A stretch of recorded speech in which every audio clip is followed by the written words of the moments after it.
भक्ति के लिए समय जरूर निकाला करो, थोड़ा ही सही भक्ति। अब आप प्रश्न करो कि महाराज जी भक्ति है क्या, कहां से स्टार्ट करें, किसे भक्ति कहते हैं? आपसे पुनः मैं सवाल कर लूं, बताइए भक्ति किसे कहते हैं? आप बताओ, आपके हिसाब से क्या है भक्ति? आप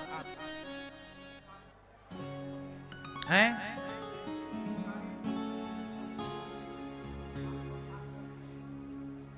कोई काम शुरू करने से पहले याद, फिर शुरू हो जाए फिर याद करने की जरूरत नहीं है, ठीक है? भक्ति क्या है आपके हिसाब से? परिभाषित करो भक्ति को।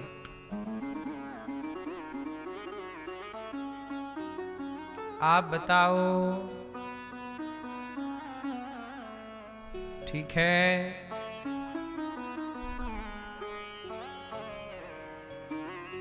अपने काम को भगवान के हवाले कर दो, भक्ति ठीक है। आप बताओ,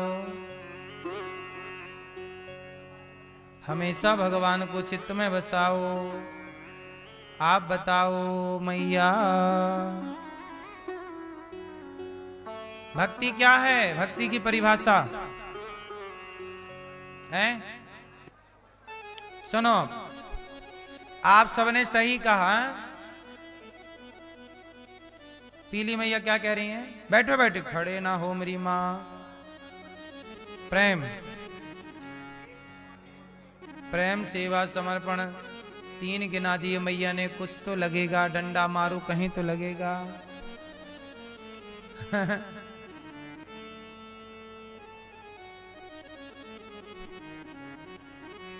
चलो, भक्ति किसे कहते हैं? भक्ति को परिभाषित करना हो तो बहुत सीधी सी बात है। भक्ति किसे कहते हैं? भगवान से प्रेम का नाम ही भक्ति है। भगवान से प्रेम का, यदि आपका प्रेम भगवान से है, ये प्रेम है, उसके बाद कोई औपचारिकता नहीं चाहिए, ना फूल, ना माला, ना मंदिर, ना आरती, ना कुछ। अब आप कहो कि मंदिर जाना भक्ति है, जा तो रहे हैं लोग मंदिर, जाने वालों से पूछो प्रेम कितने लोगों का है। मंदिर में खड़े होके भी कुछ लोग यहां वहां देखते रहते हैं। प्रेम, जितना प्रेम एक मां अपने बेटे से करती है, इतना प्रेम यदि कोई भक्त अपने भगवान से करे तो यही भक्ति है। और क्या भक्ति है? ये प्रेम, भक्ति का अर्थ है प्रेम। क्या है? आप फूल चढ़ा रहे, लेकिन ये फूल चढ़ाने से क्या होगा? ये फूल कोई आपने बनाए हैं क्या? ये ऑलरेडी भगवान का है। इसमें कलर किसने भरा? मिठाई चढ़ा रहे हो, मिठाई में मिठास, शक्कर किसने बनाई? गन्ना किसने बनाया? उसे क्या मीठा खिलाओगे जो गन्ने को मीठा बनाता हो? उसे क्या फूल चढ़ाओगे जो फूल बनाता हो? उसे क्या पैसा चढ़ाओगे जिसके पांव लक्ष्मी जी दबाती हो? कौन सा पानी चढ़ाते हो भगवान को? सारा पानी जूठा है। गंगा का पानी जूठा है। किसका? मछली का। यमुना का पानी जूठा है। किसका? मछली का। समुद्र का पानी जूठा है। किसका? भगवान को क्या पानी चढ़ाते हो? चढ़ाना है तो नेत्रों का जल चढ़ाओ प्रेम से भगवान के चरणों। पत्रम पुष्पम फलम तोयम यो में भक्त्या प्रयच्छति। भगवान को क्या चाहिए? पत्रम, कौन सा पत्ता? अरे चढ़ाना ही है भगवान को, तो कौन सा पत्ता? तुलसी का नहीं, स्वयं को पत्ते की तरह बिल्कुल हल्का कर दो अभिमान से, शून्य, और स्वयं पत्ते की तरह, तिनके की तरह भगवान के चरणों में समर्पित हो जाओ।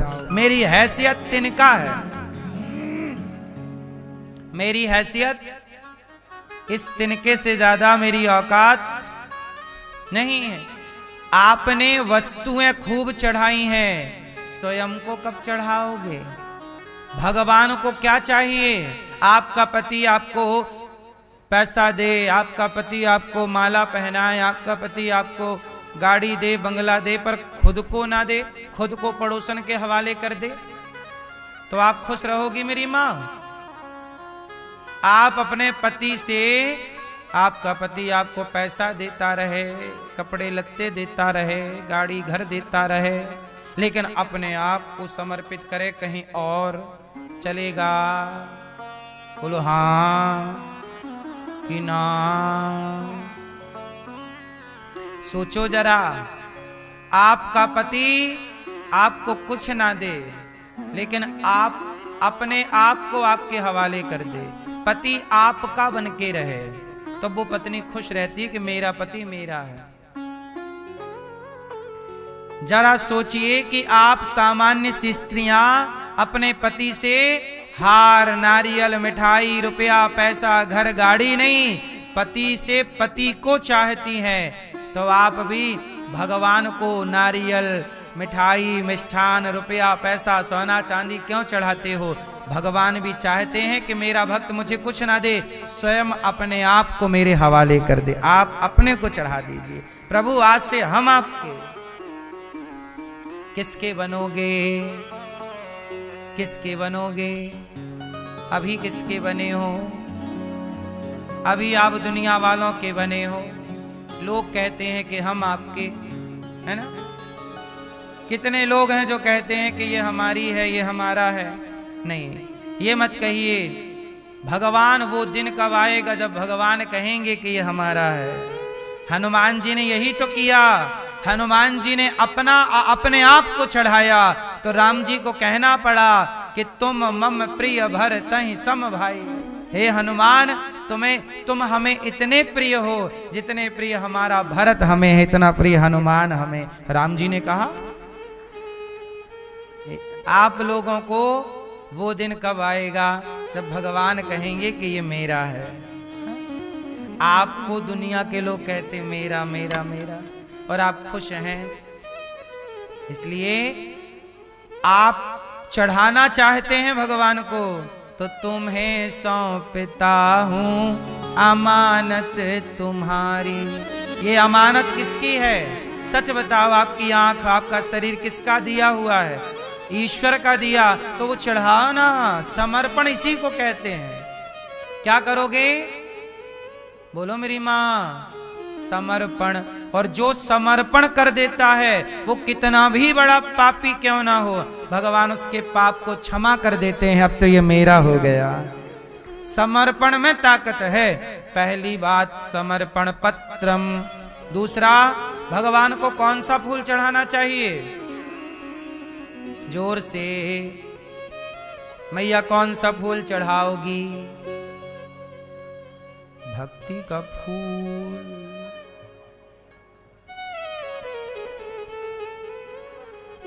समर्पण की बात हमने कर दी, पत्रम में। पुष्पम की बात करो। फूल का एक नाम है सुमन। बोलो सुमन। सु मतलब सुंदर, मन मतलब अपने मन को सुंदर पुष्प की तरह बना के अपने मन को भगवान के चरणों में समर्पित कर देना। मन, तन भी, और पत्रम से तन, पुष्पम से मन। तन मन दोनों भगवान का। कौन सा? आप लोग ये वाला फूल चढ़ाते हो भगवान को, ये पुष्प चढ़ा दिए। ये पुष्प नहीं, सुमन चढ़ाओ। सुंदर मन, मन ही पुष्प है। मन के पुष्प को चढ़ाओ। हाँ, है ना?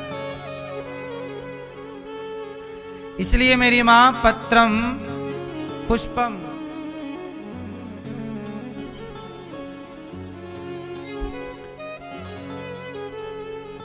आपको चाहिए कि अपना मन भगवान के चरणों में, और कहीं मन न लगे।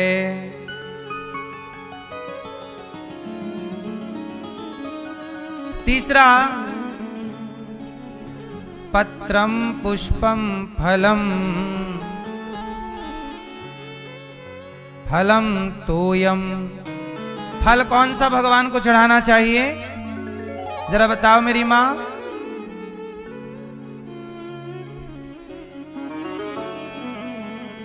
पत्रम मतलब शरीर, पुष्पम मतलब मन, फलम कौन सा फल भगवान को चढ़ाएं? फास्ट। जो अच्छे कर्म करो, आपने माला जपा, माला जपने से जो पुण्य मिला, तीर्थ गए, तीर्थ से जो पुण्य मिला, परिक्रमा की, परिक्रमा से जो पुण्य मिला, माँ बाप की सेवा से जो पुण्य मिला, अच्छे कर्मों का फल कहाँ? भगवान के चरणों में। सही है, भगवान के चरणों में कर्मों का फल चढ़ाना चाहिए। और आप ले जाते हो नारियल, तोड़ देते हो। नारियल ऐसे तोड़ते हो जैसे आपके घर पे ही बनते हो नारियल। आपके घर पे बनता नारियल? नारियल कौन बनाता है?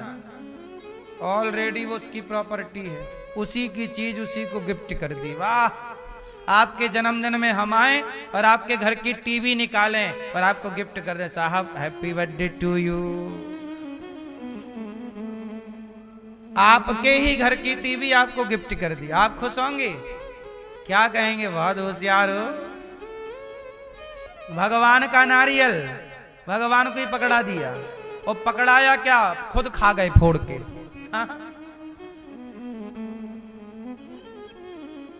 खुद खा गए और बोल रहे हैं कि भगवान अब नारियल चढ़ा दिया है, अब हमारा काम हो जाना चाहिए। ऐसे बात कर रहे हैं भगवान से जैसे भगवान इनके नौकर हों कि काम कर दो हमारा, नहीं करोगे तो कट्टी। पत्रम पुष्पम फलम तोयम, कौन सा जल चढ़ाना चाहिए भगवान को? कौन सा मेरी माँ? संसार का हर जल जूठा है, मछली का, इसलिए चढ़ाना है तो नेत्रों का जल। अच्छा एक बात बताओ, ये आंखों में पानी काहे निकलता है आंखों से? तो यहाँ कोई टंकी वंकी है क्या मैया? वहां से फिर ओवरलोड हो जाती है तो छलकता रहता है। चलो बताओ, ये पानी कहां से आता है आंखों का? है? आंखों के अगल बगल कोई टंकी है क्या? है? सोचो, आंखों से पानी निकलता है। ये पानी नहीं है साहब, ये भीतर का भाव है। ये भीतर का जो भाव है, वह भाव कभी सुख बनकर कभी दुख बनकर निकलता है। कभी जब आप जगत के लिए रोते हैं, बेटे के लिए, परिवार के लिए, पैसे के लिए, तो वो आंसू कीचड़ हो जाता है। लेकिन जब वही आंसू भगवान की याद में रोते हो ना आप, तो वह आंसू एक एक आंसू मोती बनकर के ईश्वर के चरणों में चढ़ जाता है कि भक्त हमारे लिए रो रहा है।